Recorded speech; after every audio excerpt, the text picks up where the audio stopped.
Both my grandparents also had dementia. And so like there's a lot of personal experience of how we've seen these kind of final chapters of people's lives play out. And there's a lot we saw that we didn't like. So we actually really feel the calling as well to be able to pour back into other people's, other grandmas and grandpas, and provide a better experience that we wish we could have provided for our own family. Welcome to the Physicians and Properties Podcast, the show where we teach you how investing in real estate can give you the freedom to practice medicine and live life how you want. Doctor! Doctor! Doctor! Doctor! Doctor! Now, here's your host, Dr. 𝐓𝐢𝐻𝐿𝐽.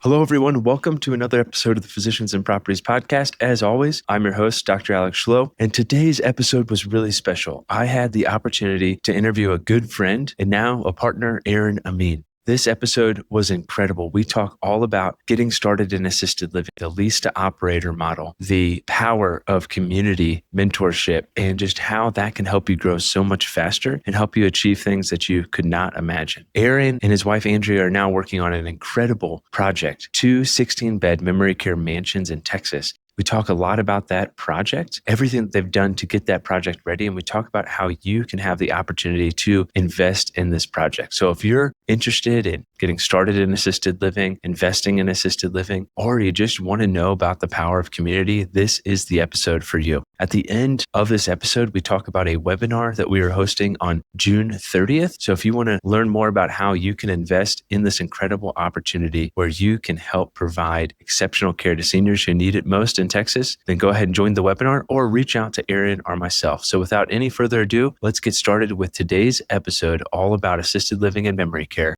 with my good friend, Aaron Amin.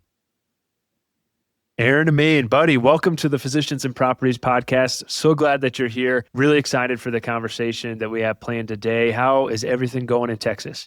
Hey, thank you for having me. I feel like this has been a long time coming. I want to get you on my show at some point too, but appreciate you having me. It's getting hot here in Texas, but all is well.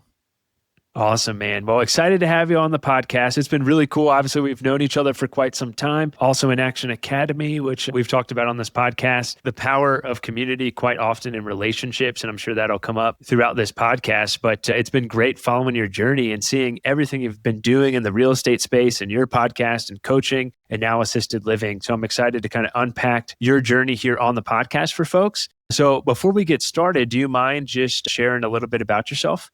Sure. Yeah. So I'm Aaron Amin. I live in Houston, Texas with my wife and my 3 young children. We have a 3-year-old and 1-year-old twins. So a lot of love and chaos in the house all at the same time. By day, I work full-time as a management consultant. And by night, Andrea and I have built a portfolio of 8 rental properties across 3 states. And recently, since meeting you, actually, we'll share about the catalyst and the role that you've played in our journey here in a minute. But we have pivoted pretty hard into residential assisted living. 2 of the rental properties that we own in Las Vegas were actually leased to residential assisted living operators. We bought those back in 2019. So that was the first time we ever heard of residential assisted living. But it wasn't until we heard you on the Action Academy podcast, I believe it was last July or August, that the light bulb went off in our head that, no, there's a whole group and a whole section of investors that are getting into this space full time. And that changed course for us as we joined your group. And now to fast forward, we are currently developing and plan to build 2 memory care homes, ground up construction in a suburb of Houston called Tomball. And those will be 10,000 square foot, 16 bedroom, 16 bath. So 32 beds total. So that is the shortest version of that story, but that's a bit of who we are.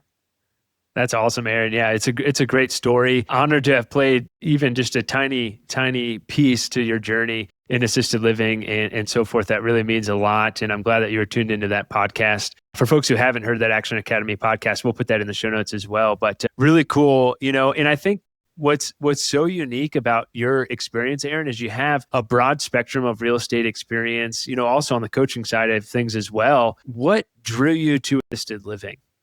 Yeah, so a few things. One, a single family residential real estate, I still believe is the best, most accessible entry point into real estate investing. There's kind of 2 arguments you'll hear people make. One is commercial is so much better because you can drive the revenue, which creates forced appreciation and all this extra value. That's great on paper, but not everyone has the time and energy and resources to figure out how to run a full-time, commercial property. Single family real estate is largely driven by the market around you. You buy a house on a street in a neighborhood, your house is probably going to appreciate mostly in line with whatever the values are in that neighborhood. You should hopefully operate it well and profitably, but even if you don't, in theory, the value will still rise. So I still believe in, part of who I work with and how I help people get into real estate is that single family standard kind of rental property. It's a good entry point, and it's a big part of the foundation of how we built towards what we're doing now. We first started investing kind of in our own backyard. Our first rental property was 1 mile away from our primary residence, and now our closest rental is 1,000 miles away. So we kind of just followed the path as it unfolded in front of us. We let our skills build organically. We were largely a product of our circumstances is what took us down this path, because when we first were investing locally, that was right before COVID. When COVID hit, it forced me to change career paths. We ended up moving cities, and we kind of became long distance investors by accident. But once we realized that was possible, it gave us some of the mental tools to push past some of the fear of the unknown. Investing, being out of state, your properties being so far away to where you can't get to them. That was a big mental hurdle to overcome. But once we did that and we put some systems in place, we built our teams, we saw what was possible, and then we just kept following that path over and over again. To answer your actual question, how do we get into residential assisted living? The property number 2 and 3 that we bought in Las Vegas, they were already leased to assisted living operators when we bought them.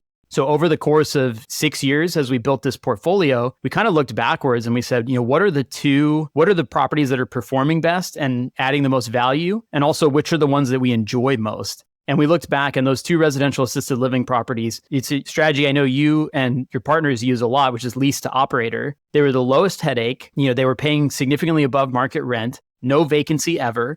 They covered everything except major CapEx. They even got, infusions of state money that helped remodel certain parts of the home at no cost to us. And more importantly than any of that, it's providing a much needed service. These homes were serving adults with developmental disabilities, and it was having people in my family that had to find accommodations. Like it's not easy to do that.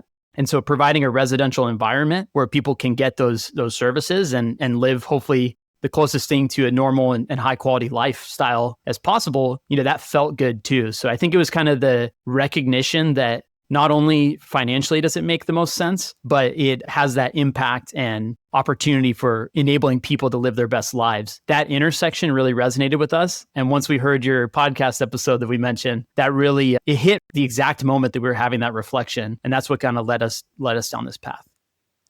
Yeah, it's amazing, God's timing and things and how that all works out. And I think, one thing that you mentioned that I love, that I really hope folks take away is that assisted living, whether that's for developmental disabilities, whether that's senior living, man, it's so rewarding, right? Like it's this beautiful blend of real estate and business, but also fulfillment that you don't get if you're like renting out an Airbnb, or short-term rental. And so, it is certainly hard work, especially if you're owning and operating. Of course, the lease-to-operator method, which you mentioned and explained beautifully, is a more passive way to do it. And that's how we got started. But the owning and operation side of things, it's more time consuming and is certainly quite difficult. But man, how rewarding is it to be kind of in control of providing really exceptional care to seniors who need it most, who aren't getting it otherwise. And we're going to talk a lot more about assisted living, but I did want to jump back to one other point you made in terms of long distance investing. A lot of folks that are listening to this are physicians, and maybe they don't live in an area that would be a good place to invest locally,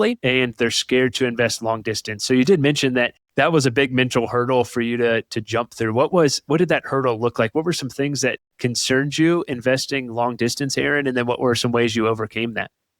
So this is has become my sweet spot. Like I said, more by accident than anything else. But really, when I sit back and think about what would I do if I owned the property next door and it was a rental property and there was, repairs or some type of rehab that needed to be done, I'm probably not the one that's going to do it anyway. You can ask my wife, I barely want to hang pictures on the wall because I'm afraid of screwing it up.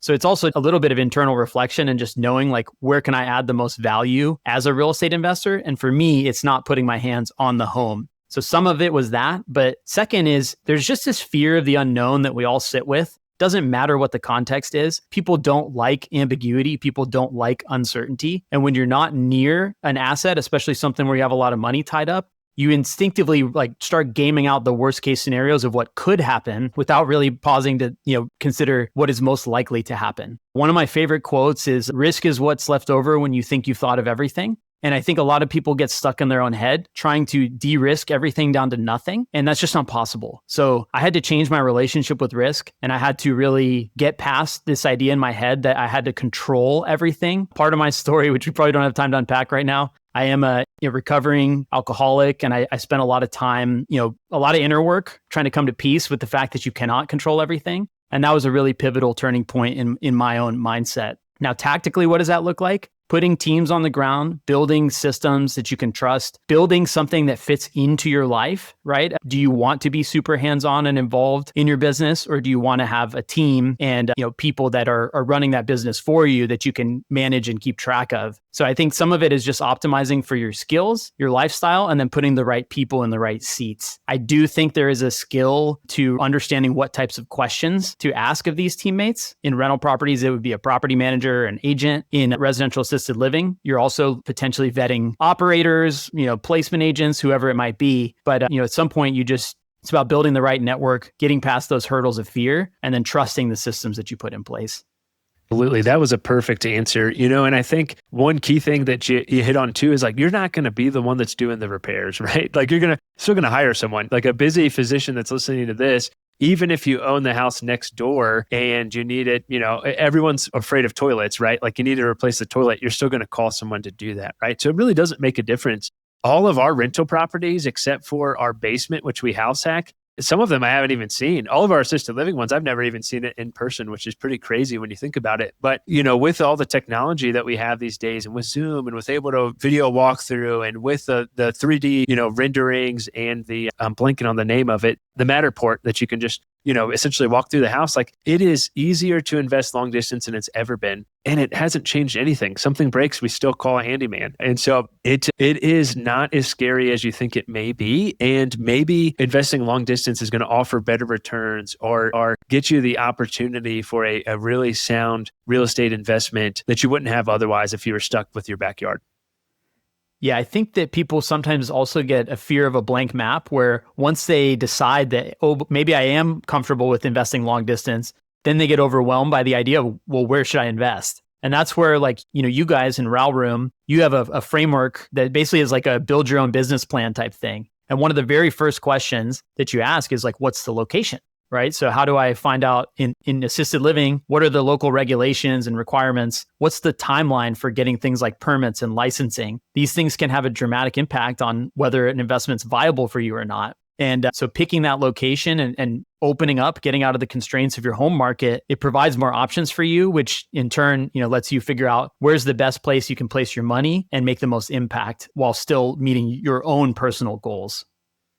Yeah, I completely agree. And that comes back to relationships, community, having that accountability to help lean on, which is provided in a mastermind program, whether that's the Row Room, Action Academy, any others. I would encourage folks strongly to consider joining a community that can help you. And that's going to take away a lot of that fear of long distance investing or a different asset class, or like, hey, what the heck do I do next? And so that's really going to help you grow so much faster. So I do think that is huge to hit on. So Aaron, you mentioned that you were doing lease-to-operator, 2 of your homes in Las Vegas. You didn't live there. I think lease-to-operator is a perfect way to invest in assisted living and do it long distance. And we're going to talk more about owning and operating, of course, with Everwood Reserve and the project that we're working on. But as a lease-to-operator model from long distance, what were your thoughts in regards to that? Any challenges, hurdles, anything like that you ran into? And what are your thoughts in terms of getting started through the lease-to-operator model? Sure. So one quick correction, we did live in Las Vegas when we bought those, but to be very honest, the difference between how we interface with those companies and those houses, 5 years after we moved away from Las Vegas versus when we lived there, it's almost identical. It was about building relationships, understanding who the influential people were at that company. By the way, the company that was under lease when we bought it was acquired, and then the company that acquired them was acquired. So it's a large, undertaking just to keep a pulse of like, who are the key decision makers, who are the caretakers there day to day. So we've visited Las Vegas, a couple times a year. And every time we go, we always make a point to stop by. I try and make sure to first observe the condition of the house and make sure it's the condition that we would be comfortable with if we were running it, right? You can't tell somebody how to run their business, but at the same time, if you observe something that's unsafe or wouldn't meet the standards that you would want, you're absolutely empowered to speak up as the owner. So I built relationships with the people in the corporate office and also with the caretakers, and even to the point where I know some of the residents, the longer term residents that have been there. We keep a pulse. We try and do quarterly or at a minimum biannual walkthroughs. And whether that's us being there in person when we're visiting or sending one of our trusted people on the ground, just to, again, get eyes on the property, make sure everything is in good shape, and make any repairs or request any repairs that might need to be done. One of the things I love the most about Lease-to-operator in that scenario is that the state does inspections too. Some people view those state inspections as liabilities because the state might request that you do something that you otherwise wouldn't. I view that as a benefit. I think the more people that are keeping eyes on the property and making sure that it's in livable condition, that everything's up to standard, that's a benefit to everyone. You're not going to be at risk of your license getting pulled. It's a check and balance on the operator to make sure that they're not doing anything they shouldn't be doing. And it de-risks a little bit for me being 2,000 miles away that, hey, the property is in the condition that it needs to be. So I really am very careful with the P word. I don't use passive very often, but this is pretty darn close to passive. When we do get pinged, it's, oftentimes just to approve or maybe reach out to a vendor for one of the larger expenses. That's maybe 5 minutes out of my day and then another 5 minutes to go pay the bill. But for the most part, it's been a pretty hands-off experience. And again, I feel good about the value that these homes are contributing to the local society and economy there.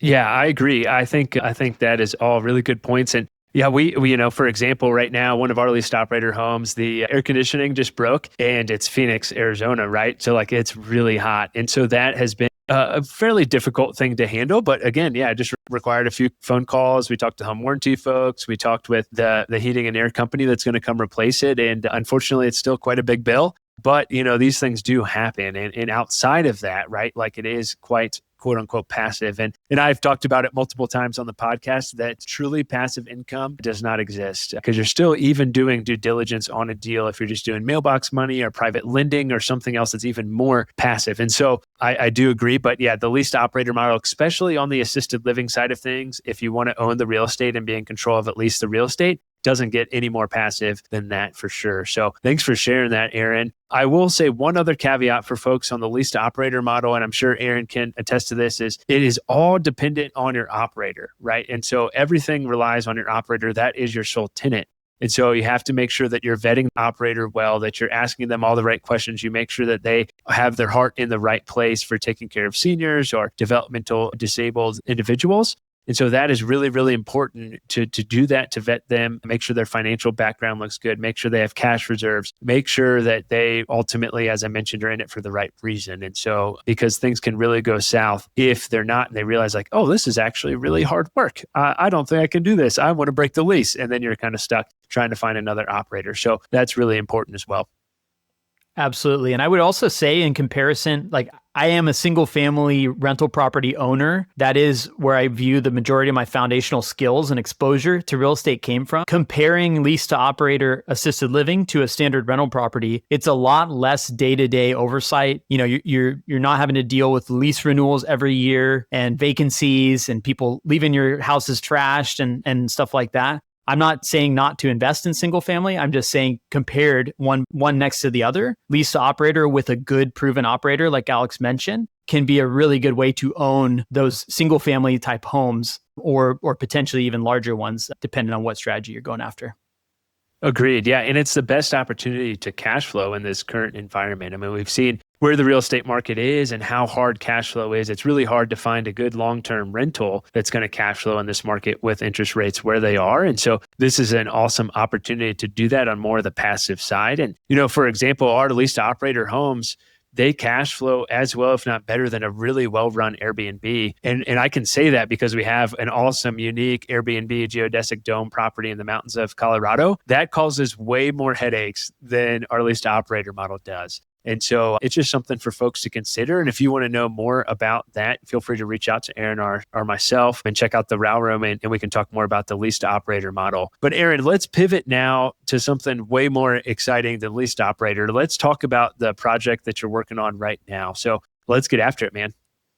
All right. Yeah. So I think it's actually a good parlay because when we joined the Row Room, when I heard this podcast episode that I'm going to keep referencing, that really changed the picture for us. The original idea was that we did that reflection. We looked back across our portfolio. What was performing the best? What did we feel best about? And we recognized that those 2 residential assisted living homes were the best in our portfolio. Then I heard this episode and about your mastermind. We joined, and my initial thought was that we would just look for more lease-to-operator long distance rentals, and it would kind of fit into that niche that we were already comfortable with and familiar with.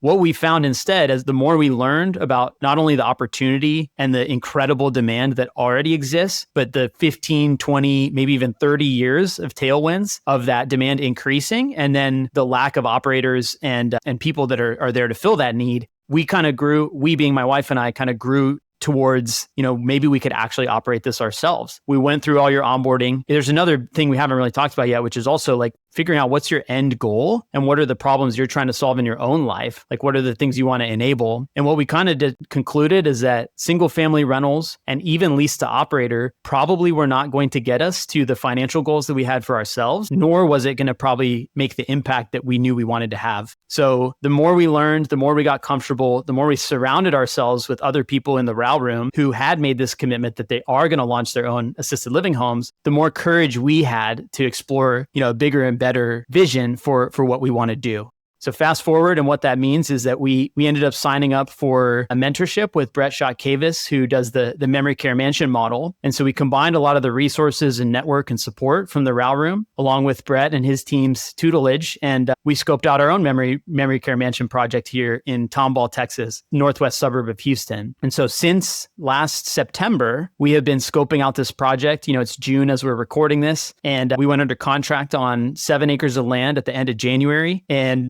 since then, we've worked with the civil engineers, architects, builders. We brought on a few different team members. We secured, preliminary approval for a bank loan, and we even launched a capital raise. And so we have everything in motion, and we're, as we record this, about a couple months from closing on that land and beginning construction. It's a very long-term project, so it's going to take 10 to 12 months to build these 2 mansions and develop the raw land, and probably another 10 to 12 months to ramp up and stabilize. But once we are up and running and stabilized, we'll have 32 beds in Tomball, where based on our research and understanding, there's already a 150 bed shortage, and that's only going to get worse. And best part, in our minds, is there's no comparable developments in the pipeline. So we're really well positioned to serve that need in the community. And also, we just feel so fulfilled and empowered by the impact that this is going to make, that it fires on every cylinder for my wife and my vision for what we want to do.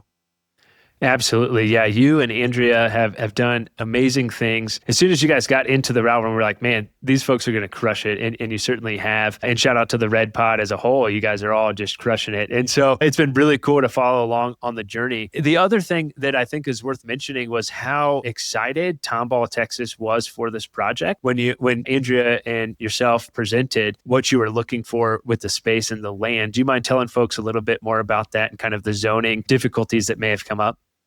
Yeah, absolutely. So the land that we found was currently zoned for agriculture. It's a piece of raw land. It has, it's completely undeveloped. There's a lot of things we had to navigate just to even make sure that we could go under contract and that the project was viable. But rezoning is one big hurdle that a lot of people face with development.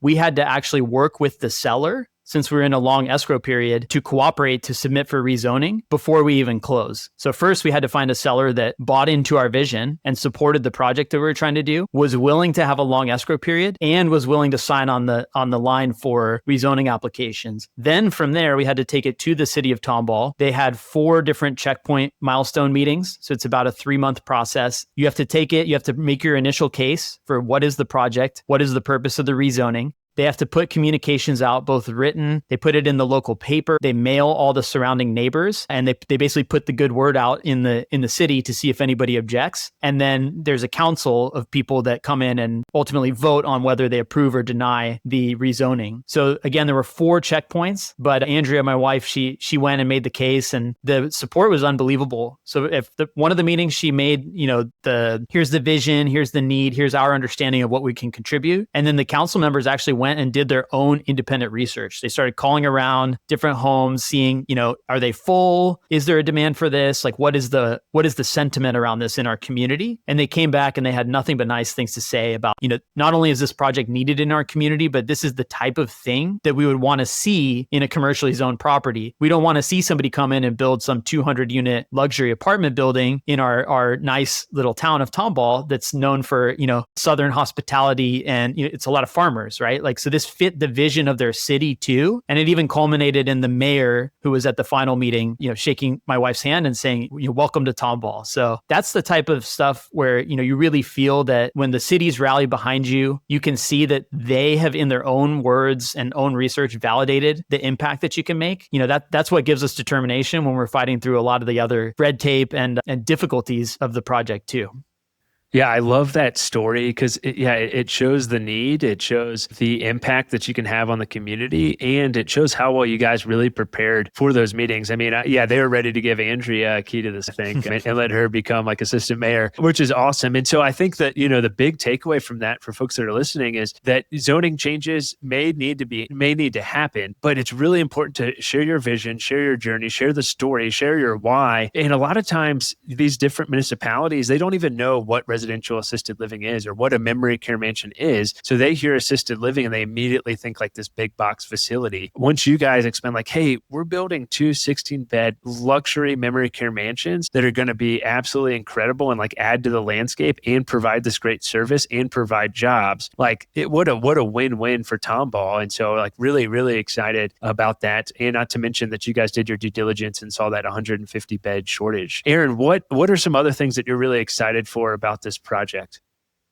So I think that the barriers to entry are pretty high when it comes to taking on something like a development, not only the new build, but then the overarching business. But I think, there's a personal story that we haven't really cut on yet, which is my wife, her father had early onset dementia that set in when she was 19 and he passed when she was 26. He was in this big smelly facility with, poor quality of care. Everyone was overworked, underpaid, just not a great environment. Same thing, her grandparents also, they lived well into their 90s, but they had Alzheimer's and were in pretty poor conditions at the end of their lives. And that experience really stuck with her. Both my grandparents also had dementia. And so like, there's a lot of personal experience of how we've seen these kind of final chapters of people's lives play out. And there's a lot we saw that we didn't like. So we actually really feel the calling as well to be able to pour back into other grandmas and grandpas and provide a better experience that we wish we could have provided for our own family. So when I see how Andrea lights up at the idea, all the little programming,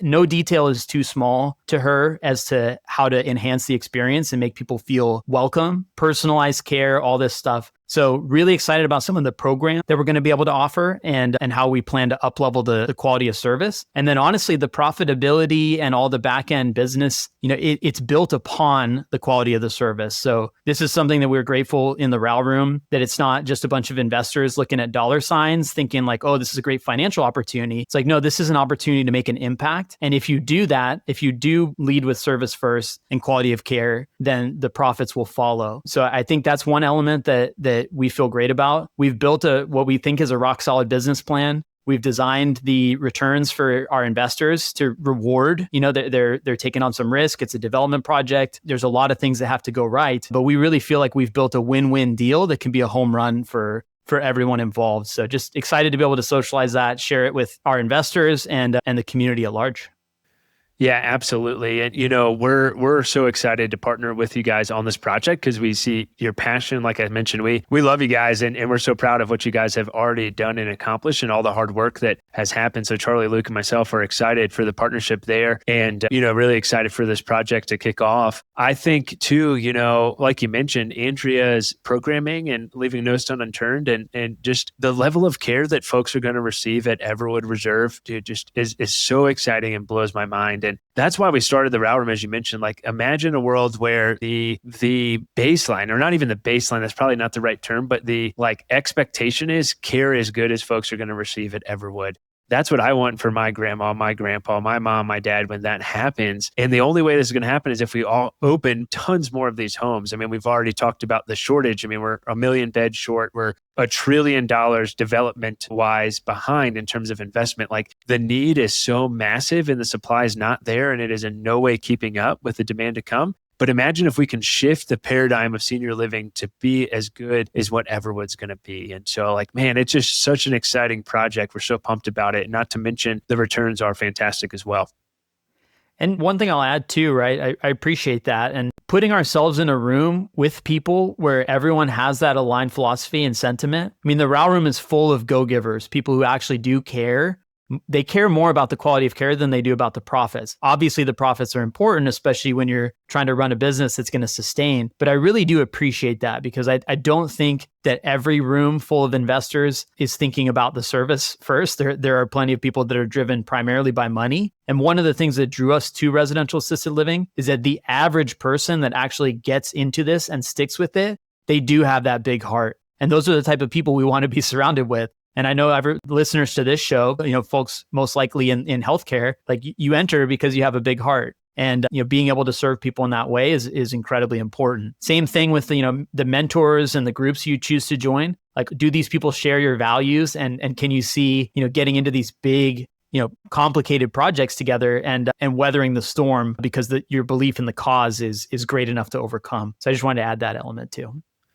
Yeah, that is well said. I completely agree. And I think one thing that's really important for folks listening to this is to understand maybe a little bit more about the team and the support. New development is tricky, and it's a long process, as you've already mentioned, and there is some red tape. But the team that you guys have built, I think, is incredible with Brett, with Joe, with us. And, I'm really excited to see how that goes. So you mind speaking a little bit more about some of the experience there?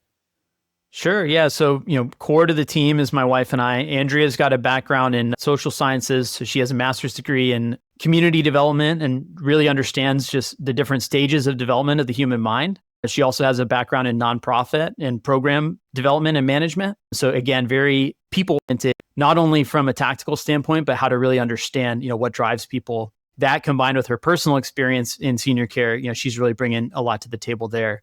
My background's in management and operations, and particularly on the finance side. So I'll be largely the CFO and financial guy. Then we are lucky to partner with you guys, both from the expertise you bring from RAL Room, but also Open Range Capital, which is your guys' fund. So we're teaming up to help go find the capital partners we need to fund this project. So we get to not only spend time with you guys and get your perspective as RAL operators, but we get to put our heads together and bring this opportunity to a broader base of people. We also have, Brett and Laura, his wife. They run these exact homes. They've built this exact floor plan. They've gone, end to end through the full project lifecycle of what they're running us through. So we're using their exact playbook. And that includes, the very difficult work of finding viable land, figuring out, we talk a lot about the project in its current form, but what we don't talk about is the 25 different pieces of land that we looked at before this, and the 3 months that Andrea spent driving all over Houston, getting frustrated because we couldn't find anything that made sense, right?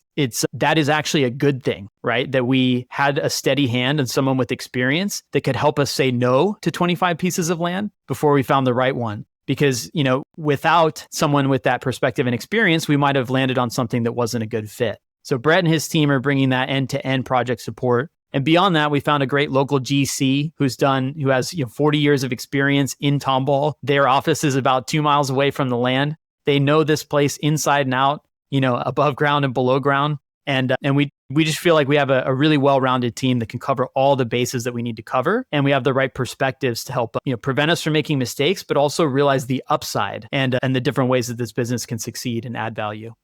Absolutely. Yeah, it's going to be an incredible project, an incredible opportunity. We are planning to host a webinar. If folks are interested in learning more about this project, please sign up for the webinar. We'll include the link here in the comments. Reach out to Aaron, reach out to myself. We'll have plenty of different ways. We've already done a webinar that we have available too. If folks are like, hey, I just want to know a little bit more and I don't want to wait any longer for the webinar project. So lots of opportunity there. And the webinar is going to be on the 30th. So if folks are interested in knowing more, if you don't want to wait that long, this podcast is going to air on June 25th. Go ahead and reach out to Aaron or myself, and we'll send you all the resources that we have. Aaron also has made an incredible website where you can model your returns on investment. It's a first webinar that we recorded and a bunch of other great information on there as well. So we'll include the links to that in the show notes.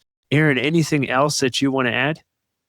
No, I appreciate the opportunity to join and share this story. I think the RAL Room is full of people who have made this commitment that they know they want to get into this industry. There's an overwhelming need for good operators and people that not only have the big hearts that it takes to navigate some of the choppy waters, but also want to be in the room and surround themselves with the resources they need. And so I can't say enough good things about the impact that being in the RAL Room has had on us. And I just wanted to share that to anybody who might be on the fence about whether, this is the right fit for them or a good decision for them. Put yourself in a room surrounded by people who are doing it, and you will rise to the challenge. And I hope to see more people in there along with us.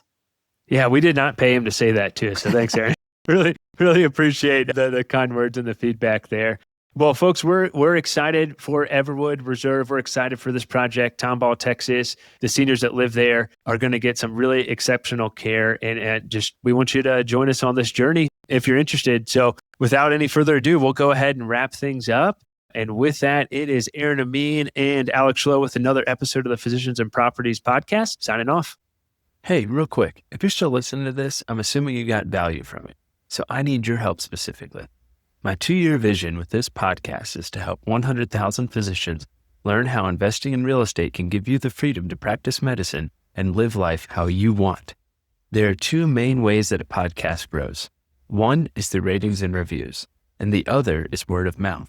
If you can please leave me a 5-star rating and review on Apple Podcasts and Spotify, as well as send this to 1 to 2 friends that you think would get value from it, we can reach the physicians that we want to reach.